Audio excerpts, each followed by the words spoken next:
Today I'm sitting down with Max Blumenthal, investigative journalist and commentator on Israel and the struggle in Palestine. He's the author of the award-winning book Goliath and the recently published expose, The 51-Day War, where his on-the-ground reporting in Gaza in the aftermath of Operation Protective Edge documented the harrowing reality of Israel's war crimes. I wanted to find out what he discovered during his coverage of the war and how it relates to the current uprising in Palestine. Max, can you break down what's happening right now and what people are calling the Third Intifada?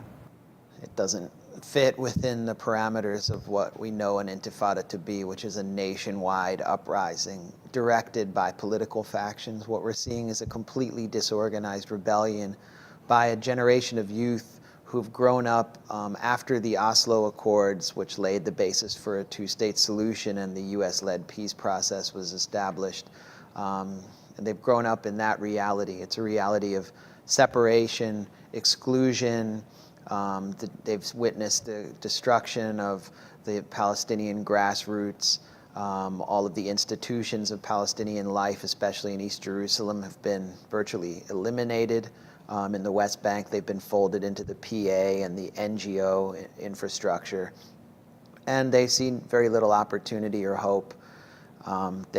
The occupation has deepened and tightened. They watched a 51-day assault on the Gaza Strip and felt helpless. They've seen the Palestinian de facto leadership in Ramallah, the Palestinian Authority led by Mahmoud Abbas, coordinate security with their occupier and sick their Palestinian forces on them, carrying out raids, for example, at Birzeit University. And so this generation has decided to act on its own. This has been building for a long time. But now that this generation has come of age, they're lashing out at their occupier.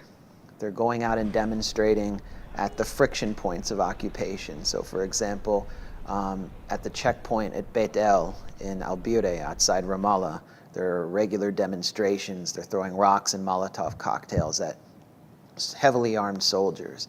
Around Nablus, which is a site of settler terror, and especially in Hebron, where settlers, the most radical settlers in all of Israel, Palestine, are embedded in the old city and regularly terrorize and prey on Palestinians.